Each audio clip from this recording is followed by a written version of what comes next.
dis que c'est très difficile de le faire après avoir écouté le professeur Obenga ce matin. Et j'ai eu une grande difficulté, c'est que j'ai l'impression d'avoir été dans sa chambre et avoir pris son texte. C'est pour cette raison que je vais faire l'exercice que je ne fais jamais pour lire les 2 premiers moments de mon texte pour dire que je n'ai pas pris son document la nuit et saisi. C'est à la saisie, c'est assez curieux.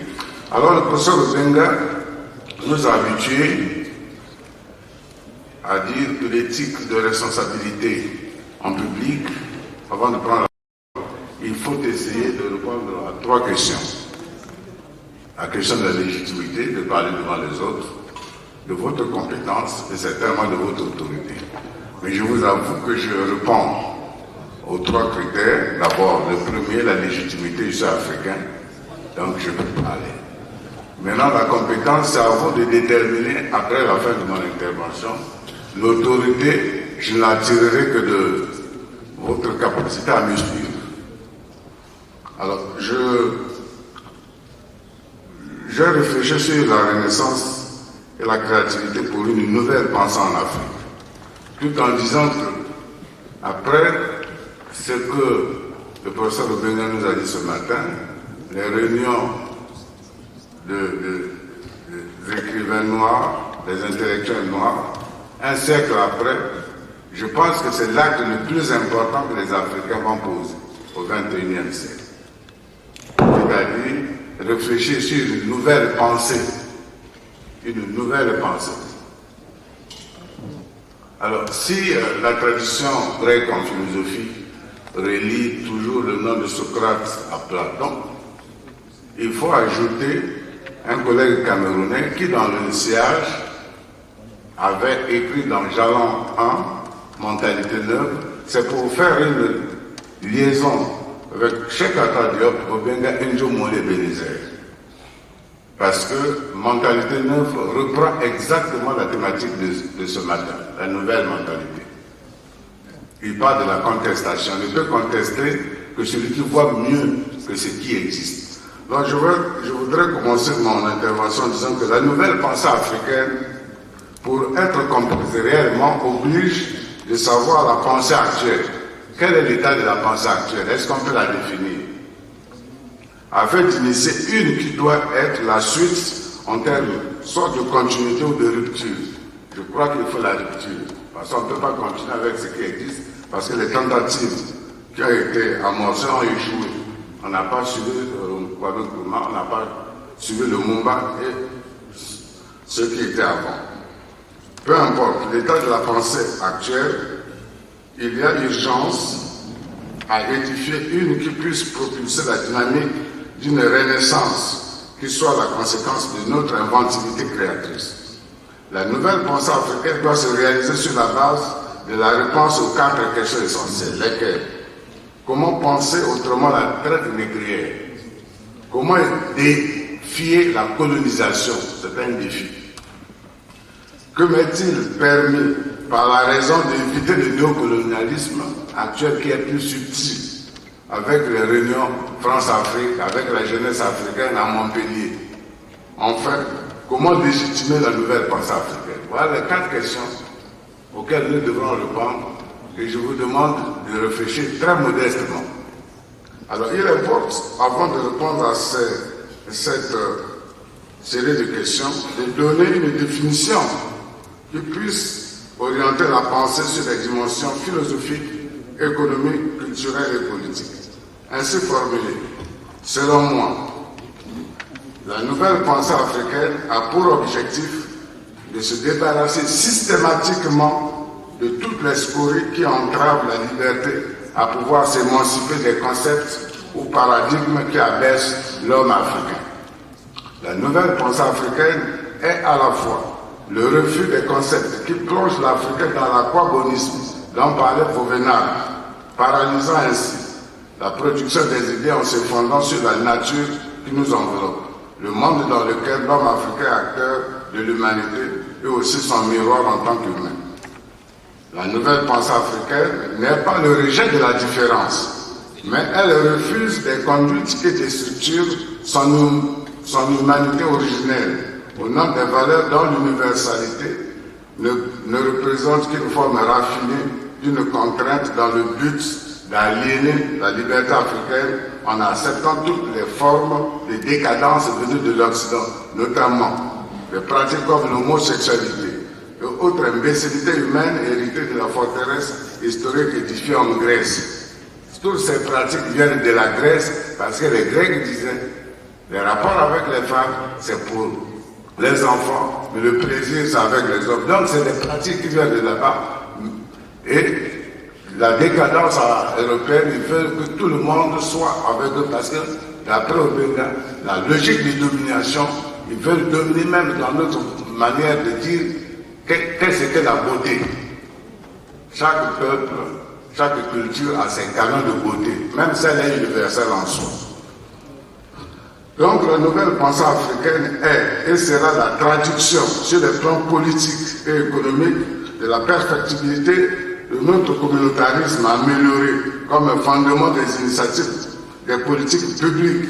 C'est le moyen de faire de l'homme une fin et non un moyen. Enfin, la nouvelle pensée africaine est l'expression d'une vision d'une Afrique débarrassée de tout complexe pour assumer son humanité, sans le mépris d'autres humains peuplant la terre. Tel est le fondement axial de la nouvelle pensée africaine. Dans ces conditions, renaître par une inventivité créatrice est le moyen par lequel les philosophes reproduisent le mouvement des idées à l'aide des concepts de manière fluide et puissante, car la philosophie n'est que la construction et la déconstruction des concepts. Si vous voulez consulter, c'est Deleuze, c'est pas moi qui ai dit ça. La pensée étant la boussole de l'humanité, et comme l'écrivait en son temps Platon, ne peuvent diriger que les gardiens parfaits, qui sont donc les philosophes, dont la mission est d'être à la tête de la cité modèle pour rendre la justice, en se conformant au savoir qu'ils possèdent de véritables réalités, de justice, de vertu et du bien. Ainsi, ils établiront non pas une ombre ou une caricature de cité, mais une société juste de citoyens justes. Tel est le projet de la cité décrite dans la République. C'est pourquoi la nouvelle pensée africaine,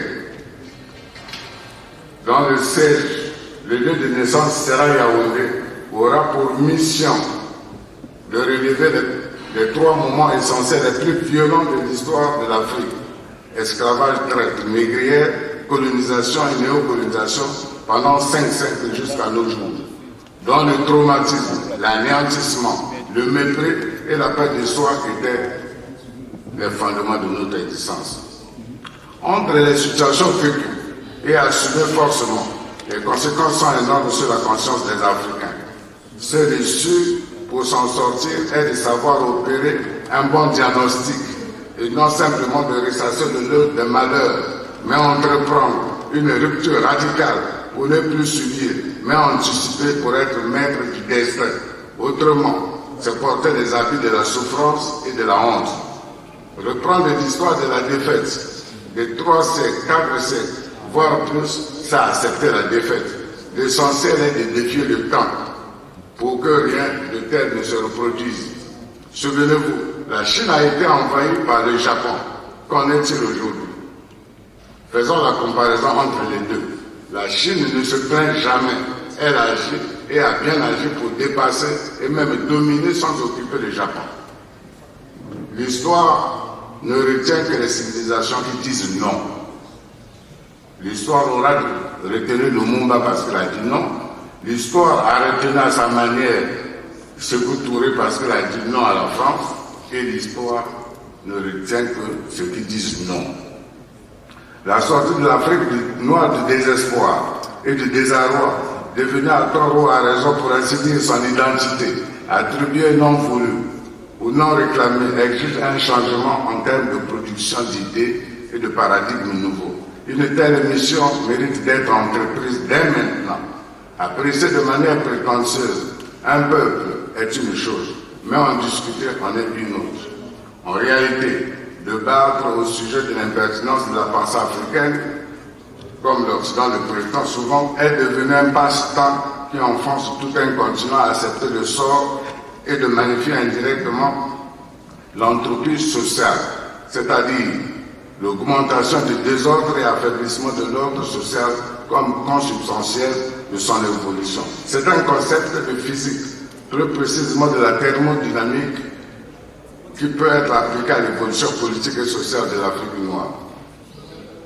L'Afrique a toujours justifié sa place dans le rayonnement des civilisations, ce depuis le bas Moyen-Âge, en dépit de nombreuses falsifications de l'histoire universelle. Au total, ce qui est recherché ici, c'est la revue des paradigmes déjà existants et la création de nouveaux paradigmes susceptibles de tracer un nouvel horizon, à la fois philosophique, scientifique, politique, capable de garantir son développement sur toutes les dimensions. Une telle industrie de la raison nécessite forcément un croisement d'idées entre chercheurs africains, recherchant l'idéal d'un mieux-être africain, non à la périphérie du temps et surtout du mieux-être de l'humanité, de plus en plus fragilisée par des crises de tout genre, surtout celle de la pensée, la crise la plus visible. Aussi, devrons-nous, dans le temps qui se déploie, enveloppant toutes les initiatives humaines, être en capacité de décider d'accomplir l'unique mission qui est devant nous, celle de nous assumer intellectuellement. La démarche que nous envisageons se veut corrective et prospective pour mieux ressentir l'immensité de ce dont on est apte de prouver par nous-mêmes. Le bénéfice comparatif est d'éviter de perdre totalement la bataille de la pensée. En effet, au total, il s'agit non de revendiquer une autonomie abstraite de la pensée en Afrique, ni de tenter de nous soustraire du reste de l'humanité, des connaissances accumulées par elle, car le progrès étant cumulatif comme l'écrit Kant, mais de pouvoir nous projeter, c'est-à-dire avoir un projet, comme l'écrit Sartre, dans le temps, pour mieux comprendre notre évolution en nous fondant sur la trame de ces trois mouvements qui sont l'environnement précolonial, colonial et postcolonial.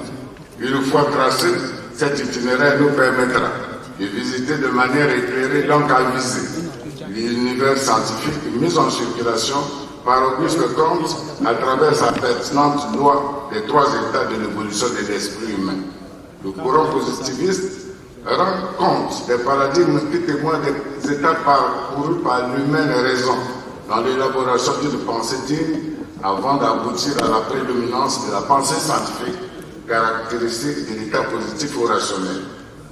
Comme pour justifier le passage du mythos au logos opéré par les Grecs anciens, eux-mêmes héritiers des Égyptiens. Cheikh Anta Diop l'a approuvé, les Platon et autres ont étudié en Égypte, comme nous allons en Europe faire des thèses de doctorat. Il en a passé 12, l'équivalent du séjour que j'ai passé en Europe pour faire ma thèse de doctorat. Donc, ainsi dit, faut-il déjà conclure que l'Afrique a échoué sur tous les plans dans l'affirmative? Que faut-il envisager comme solution afin qu'elle retrouve l'élan pris par notre civilisation? La renaissance. La vraie renaissance doit être comprise ici comme une prise en compte de notre intelligence sur l'état actuel de l'agir collectif pour inventer un destin qui renouvelle la manière de cogiter et de procéder en vue d'une vraie restauration efficiente d'un réveil d'abord et d'un éveil ensuite qui s'écrit et qui se lira efficacité et maturité. De cette manière, renaître est et sera l'ultime voie pour fuir ou s'éloigner du marché des idées et des paradigmes qui encerclent la pensée, créent le traumatisme pour assurer la défaite de la pensée, du genre pays en voie de développement, pays moins avancés autres, pays émergents, vieux continents, développement durable. Mais où est le développement éphémère? Des concepts comme ça, le développement durable. Mais est-ce qu'il y a un développement éphémère? Mais ça, c'est des concepts qu'on prend tout le temps. Dès que ça vient, mais c'est pour perturber la pensée pour rien. Il faut plus écouter ça. Donc, des pays peuvent être en voie de développement pendant 60 ans. Donc, 60 ans, vous êtes seulement en voie de développement. Seulement en voie. Mais on dit, c'est pas possible. Moins avancé. Ensuite, pays émergent. On émerge de l'eau pour à l'eau. N'émerge que les champignons qui sortent des terres. Il n'y a rien d'autre. Même le bébé, il sort de ventre de la maman, il sort de l'enveloppe, mais il se développe, il émerge. On dit pays émergent. Mais ce n'est pas possible. Il n'y a que les champignons qui émergent, qui sortent des terres. On ne sait même pas où ils se trouvent. Donc nous, on ne sait même pas où on se trouve, on émerge. Alors, donc c'est sur la trace de professeur Théophile Obiega que nous avons mis en chantier quand même ce petit test pour dire que, franchement, tous ces concepts-là, mis en circulation, sont autant de pièges qui génèrent le désordre et l'appréhension provocatrice. Il est donc question d'identifier ou d'inventer des paradigmes qui inspirent la dynamique de changement ou de réforme afin que les philosophes ou les chercheurs africains produisent un discours non d'insertion dans un mode de production supposé être la voie obligée pour entrer dans l'histoire, mais de pouvoir se définir en fonctionnement de questionnement sur l'existant. Ceci étant, donc le but à poursuivre pour nous n'est pas de rejeter les autres, mais de refuser de mourir en prenant les armes de l'autre. J'ai terminé.